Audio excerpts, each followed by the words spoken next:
Well, hey everybody, welcome back.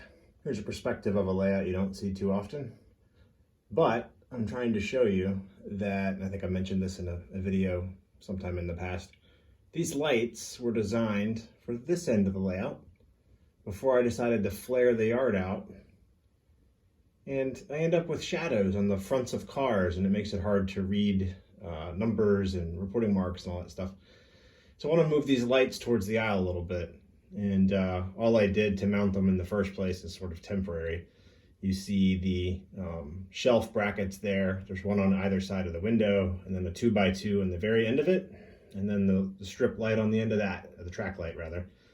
And that's all it is. So what I want to do is use some 1x2s, and I'll tie into the 2x2 that's here and build a bit of a box, like think of open grid benchwork. And I want to move those lights out maybe 6 inches or so.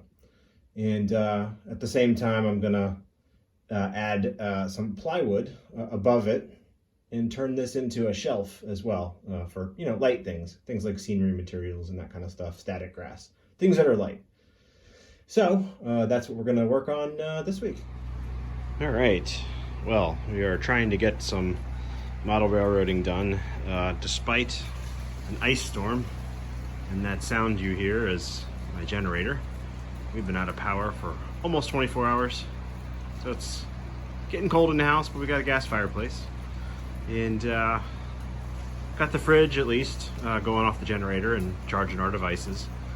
And that's about it. So it's dark in the house. So figured this would be a good time to work on the shelf and replacement mounting for the lights over the yard. So what I've done here, what I had before was this is basically inverted. This 2x2 was just sitting on the end of two, not very heavy duty shelf brackets. And it was sitting about 12 inches from the wall. So if you picture, that's going to be the wall. So what I'm doing is I've now moved it out. This is a 16-inch cross member. It's going to push this thing out a total of 7 inches because there's thickness of the window sill or the window frame rather, that this is going to have to sit in front of. Anyway, I did the math already. Trust me, the lights are going to be about 7 inches further away from the wall. And what I think I may do is actually mount this a little higher than what we had before and mount the lights to the bottom, because if I do that, then I'll be able to angle them back a little bit versus the way it was before. They could basically just point straight down. This way I'd actually be able to invert it a little bit and point it back towards the backdrop a little bit, which is I think what I want to do. So I'm going to play with that. But this is the basic design looking at it from the bottom, and I'm just going to I've cut several more boards here. It's basically just open grid with 1/2-inch plywood on top. So fairly simple, but knocks out a couple of things, moves the lights farther away from the wall, which I wanted to do, and gives me a place to store things on top of that area, which otherwise was just wasted space. So more to come. All right, we're serious now. The lights are down. You can see the holes in the wall there, cord, and this is the plan. So I've got, let me first show you this, much heavier duty brackets for the wall, and put that down. You can see the box I made, and here's the plan. Is this will sit on those brackets, and originally I was thinking about taking this track light just as I had it before and basically mounting it on the side of this right here. And the lights would come down just like they were before. But I think what I may actually do, that would still leave me with the last 2, maybe 3 tracks in the yard over there, and at the end of the ladder, a little hard to see.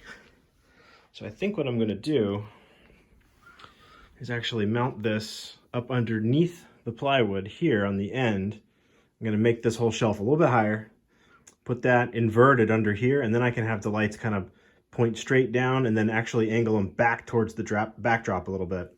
And then since I've already got a power supply 12-volt power supply running. I went on eBay and picked up a roll of 5,000 Kelvin, which is the lights I have, strip lights. So I'll have, especially if back here in the back of the shelf, where it's kind of situated back here along the backdrop, is a little dark, I think those strip lights will help. So I'm going to put this track light inverted on the front, facing down, and have the strip lights across the back to really light this area up. It's just a very wide section of the layout, way wider than any of the rest of the layout. The rest of the layout's 18 inches. This is a knowable quantity, 29.5 inches. So significantly wider. The rest of the layout would be there, which is why the lights were set way back here. This is a much wider area, so I'm just making some changes. Well, you know what's better than a socket wrench for driving lag bolts? A hammer drill. Yeah, I made short work of that. Right into the studs on the side of the window frames. And these are much more, that's not going anywhere. And it's the same support that I used, see it there? All around the shelf. That's holding the whole layout together. Okay, well, my enthusiasm for carpentry is short-lived. First, the good. I got that cross member in there on both sides, pretty much in line with where the support arm is going to be. That's good. The next part, I measured this, and that's not even close to level. So I don't know what happened. But I'm gonna have to lower one side or raise the other. I did measure this. I ran a 1x2 from the first one I put in there over here with a level on top of it. I got it nice and level, and I marked it where the top of the arm should be, and not even close. Definitely not a carpenter. There, that's better. Just kidding. It is better. It ain't perfect. That's good enough for John Arthur carpentry. All right, so this is a view from the captain's chair, sitting here in front of the yard bill boxes, south yard, and I've got a couple cars, yards in the car, cars in the yard. Got that L&N box car over there on track 1. You can very easily read the numbers on it now.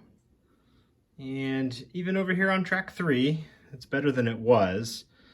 And obviously the lights are not actually behind about this point here. So, you know, the last couple of tracks here are still going to have a little bit of a shadow, but I definitely feel like this is lighting up the yard better than it was before. And this is the view I'd have, you know, working the ladder. You can pretty clearly read numbers now, where that was a little bit shadowy before. So I think that was worthwhile. I definitely like the way, looks a lot better than the last time I sat here with the backdrop and the track painted now. So let's show you the new lights. So I stand about 5'8", and this is right at eye level. And you can see the grid, open grid that we made. And then I put, even though the grid was only 19 inches wide, I put 24-inch wide strips of plywood on there.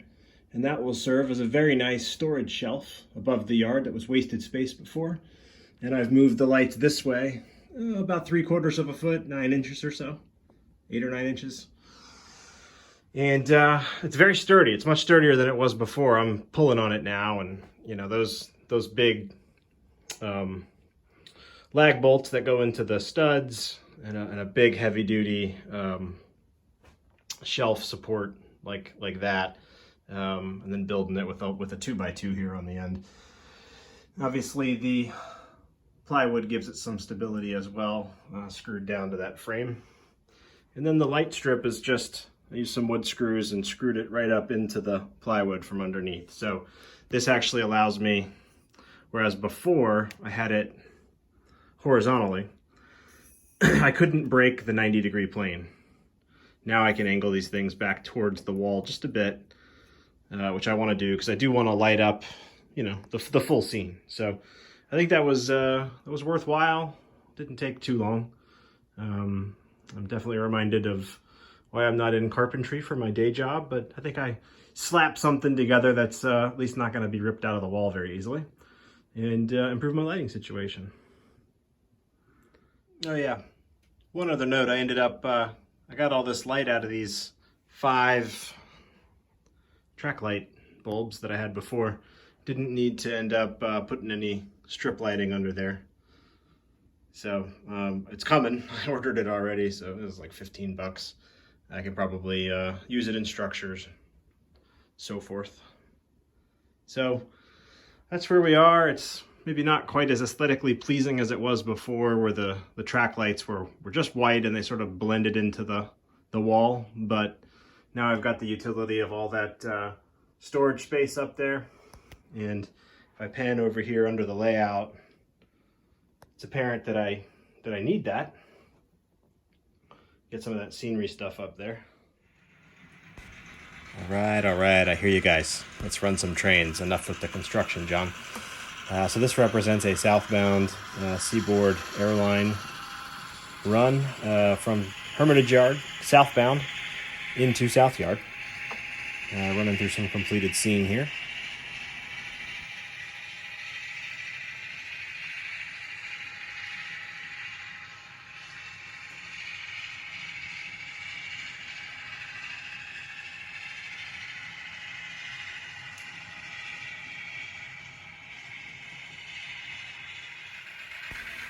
And we catch up with our Jeep as it's just entering South Yard on the main.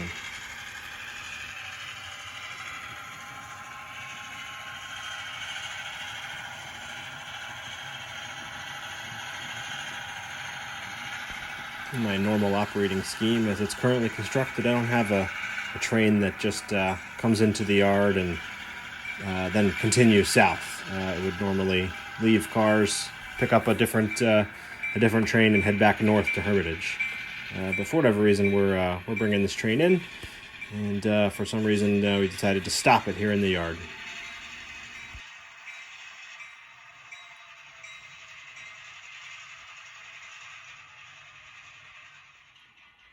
Well, that represents the very first train I've run into the yard with any painting or backdrop or any kind of scenery whatsoever done here, and I like the way that it looks so far. All right, engineers got the all clear, and we will continue southbound.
At this point, we've reached the southern end of the yard, passing the engine servicing and the yard ladder in the foreground there, and continuing southbound.